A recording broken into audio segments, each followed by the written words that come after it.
السلام علیکم ورحمۃ اللہ وبرکاتہ۔ امید ہے کہ آپ لوگ خیریت سے ہوں گے۔ آج ہم لوگ جانیں گے ہزاری روزے کے بارے میں۔ 27 رجب کو ہزاری روزہ رکھا جاتا ہے۔ ہمارے معاشرے میں ہزاری روزہ بہت مشہور ہے اور ایسا مانا جاتا ہے کہ ہزاری روزہ رکھنے پر 1000 روزوں کے برابر ثواب ملتا ہے۔ تو اس ہزاری روزے کی حقیقت کیا ہے، جانتے ہیں مفتی اے قاسمی صاحب سے۔ مفتی صاحب نے اسے ڈیٹیل میں بتایا کہ یہ ہزاری روزہ کیا ہے اور اس کی حقیقت کیا ہے۔ آئیے سنتے ہیں۔ السلام علیکم ورحمۃ اللہ وبرکاتہ۔ رجب کے مہینے میں بہت سارے ایسے کام ہمارے معاشرے میں کیے جاتے ہیں جن کو دین کے کام سمجھا جاتا ہے، حالانکہ ان کا دین کے ساتھ دور دور تک کوئی تعلق نہیں ہوتا ہے۔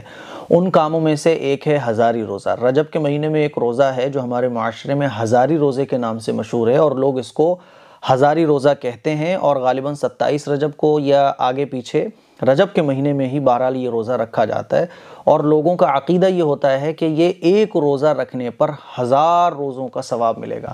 تو خوب اچھے طریقے سے سمجھ لیجئے کہ ایسے روزے کی کوئی حقیقت اسلام میں نہیں ہے۔ یہ روزہ نہ صحابہ سے، نہ رسول اللہ صلی اللہ علیہ وسلم سے، نہ قرآن سے، نہ حدیث سے، نہ بزرگان دین سے، کسی سے بھی ثابت نہیں ہے۔ اللہ جانے یہ روزہ کہاں سے چلا ہے۔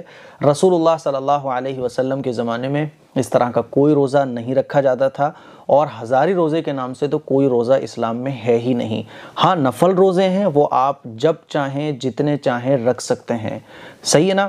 لیکن کوئی بھی کام یہ سمجھ کر کرنا کہ اس کی فضیلت اس دن زیادہ ہے، حالانکہ رسول اللہ صلی اللہ علیہ وسلم نے اس دن کی فضیلت بیان نہ فرمائی ہو، تو جب رسول اللہ صلی اللہ علیہ وسلم نے اس دن کی فضیلت کو بیان نہیں فرمایا تو پھر ہمیں اپنی طرف سے کسی دن کی فضیلت بنانے کا کوئی حق نہیں ہے۔ جس لیول پر شریعت نے جو کام بتایا ہے اسی لیول پر رکھ کر ہمیں اس کام کو کرنا چاہیے، سمجھ رہے ہیں؟ جیسے نفل روزہ ہے تو نفل روزہ ہم جب چاہیں جب رکھ سکتے ہیں، لیکن اب 27 رجب کو روزے رکھنے کو یا ہزاری روزہ رکھنے کو ہم نے یہ سمجھ لیا کہ ہزاری روزہ اس دن رکھنا اور اس ڈیٹ میں رکھنا، اس کی فضیلت دوسرے نفلی روزوں کے مقابلے زیادہ ہے، تو پھر یہ شریعت میں زیادتی کہلاتی ہے اور اسی کو بدعت کہا جاتا ہے۔ تو خوب اچھے طریقے سے سمجھ لیں کہ ہزاری روزہ اسلام میں کچھ ہے ہی نہیں ہے۔ نفل روزے تو آپ جب چاہو جب رکھ سکتے ہو، لیکن نفل روزے کو ہزاری روزے کی نیت سے رکھنا اور یہ سمجھ کر رکھنا کہ ایک روزہ رکھنے پر 1000 روزوں کی فضیلت حاصل ہوگی، تو یہ جو آپ نے سوچ رکھا ہے اور یہ جو آپ کی تھنکنگ بنی ہوئی ہے کہ 1000 روزوں کا ثواب ملے گا، یہ آپ کو کس نے بتایا؟ ظاہر ہے کسی بھی روزے کی فضیلت کو رسول اللہ صلی اللہ علیہ وسلم بیان فرماتے ہیں۔